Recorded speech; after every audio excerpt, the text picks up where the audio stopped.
Day life. Sunday ஒரு நாள் நானும் அம்மாவும் வீட்ல இருப்போம். அந்த ஒரு நாள் வீட்ல இருக்கிறதே ரொம்ப போர் அடிக்கும்.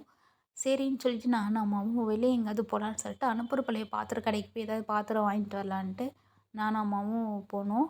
அனுப்புறப்பளை வந்து எங்களுக்கு கொஞ்சம் பக்கம். அது மட்டும் இல்லாம அனுப்புறப்பளத்துல வந்து பாத்திரம் எல்லாமே நல்லா குவாலிட்டியா இருக்கும். ரொம்ப ஃபேமஸ் அனுப்புறப்பாளையம் பாத்திரத்துக்கு. அதனால நாங்க எப்பவுமே பர்ச்சேஸ் அப்படின்னா நாங்க அனுப்புறப்பாளையம் தான் போவோம். ஃபில்டர் காஃபி வந்து அம்மாவுக்கு ரொம்ப பிடிக்கும். ஃபில்டர் காஃபி அந்த ஃபில்டர் வாங்கணுன்ட்டு ரொம்ப நாளா அம்மா நெனச்சிட்டே இருந்தாங்க. அப்புறம் அது ஒண்ணு வாங்குனோம். அதோட ரேட் வந்து பார்த்தீங்கன்னா, ₹160 தான்.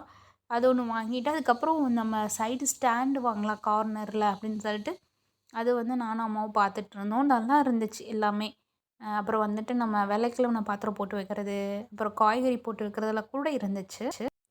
அதுக்கப்புறம் சில்வர் குடம் வந்து பார்த்தோம் நாங்க. சில்வர் குடம் வந்து நல்லா பெருசு பெருசா இருந்தது. அதுக்கப்புறம் நாங்க சால்ன்னு சொல்லுவோம். அது எல்லாமே கூட நல்லா பெருசு பெருசா இருந்தது. ரேட்டு ஓகேவா தான் இருந்தது. அதுக்கப்புறம் நாங்க இன்னொரு இடத்துக்கு போயிட்டு அந்த ஸ்டாண்டு பார்த்தோம். ஸ்டாண்ட் வந்து நல்லா பெருசு பெருசா இருந்தது. ஆனா நாங்க எக்ஸ்பெக்ட் பண்ண ஸ்டாண்ட் அங்க எங்களுக்கு கிடைக்கல. அப்புறம் குட்டி குட்டி குத்து விளக்கு இருந்தது. இந்த குத்து விளக்குலாம் வந்து பார்த்தீங்கன்னா, கேரளா டைப்ல குத்து விளக்கு வந்து நெறையா இருந்துச்சு குட்டி குட்டியா. அதில வந்து கேரளாவும், தமிழ்நாடும் மிக்ஸ் பண்ண மாரிலாம் குத்து விளக்கு இருந்தது. கேரளா குத்துவிளக்கு இருக்கும். அந்த மேல வந்து அந்த முகம் அப்படின்னு சொல்லுவாங்கல்ல, அது வந்து பீகாக் போட்ட டிசைன் நல்லா இருந்தது.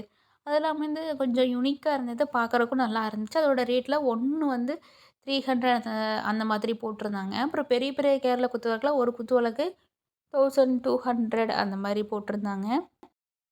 ஆனா, அங்க மேக்ஸிமம் வந்து பார்த்தீங்கன்னா, இந்த கேரளா டைப் தான் வச்சிருந்தாங்க. நம்ம தமிழ்நாடு டைப்ப விட கேரளா டைப் குத்துவிளக்கு வந்து நெறையாவே இருந்தது. அது வந்து சின்ன சைஸ்லேருந்து ரொம்ப பெரிய சைஸ் வரைக்கும் கூட வச்சிருந்தாங்க. இந்த சின்ன சைஸ்ல 200 சம்திங் போட்டிருந்தாங்க.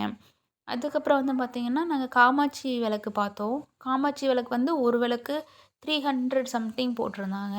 நல்லா இருந்துச்சு. அந்த காமாட்சி விளக்குல வந்து கீழ வந்து அந்த ஸ்டாண்ட் இல்லாம கூட இருந்தது. இதெல்லாம் வந்துட்டு 200 அந்த மாதிரி இருந்தது ரேட்டு. இது வந்து 450 சம்திங் வந்தது. இதுவுமே நல்லா இருந்துச்சு. எல்லாமே வந்துட்டு வெயிட் வந்து பயங்கரமா இருந்துச்சு. அதுக்கப்புறம் இந்த குத்துவிளக்கு வந்து எனக்கு ரொம்ப பிடிச்சது வந்து கேரளா ப்ளஸ் தமிழ்நாடு அந்த மாதிரி மிங்கிள் பண்ணியிருந்தாங்க. இதுவும் நல்லா இருந்துச்சு. அ இது இது அப்புறம் வந்து உள்ள போனா நல்லா ஸ்டாண்டிங்ல வந்துட்டு அவ்ளோ பெரிய பெரிய குத்துவிளக்குலாம் வந்து வச்சிருந்தாங்க. இதெல்லாம் வந்துட்டு ஒரு குத்துவிளக்கு 2000க்கு மேல தான் இருந்தது. ஒரு ஆள் சைஸுக்குலாம் கூட குத்துவிளக்கு இருந்தது. உங்களுக்கு வேணுனா நீங்களும் அங்க வந்து விசிட் பண்ணி பாருங்க. ஃபைனலா நானும் அம்மாவும் அமௌண்ட் பே பண்ணிட்டு, பாத்திரம்லாம் வாங்கிட்டு கிளம்பிட்டோம். நீங்களும் அன்னப்பூரப்பாளையம் வந்திருந்தீங்க அப்படின்னா, விசிட் பண்ணி பாருங்க. அன்னப்பூரப்பாளையம் ஃபுல்லாவே உங்களுக்கு பாத்திர கடையா தான் இருக்கும். எல்லா கடைக்குமே போய் விசிட் பண்ணி பாருங்க. மறக்காம நம்மளோட சேனலுக்கு சப்ஸ்கிரைப் பண்ணுங்க. Day life. Thank you for வாட்சிங்.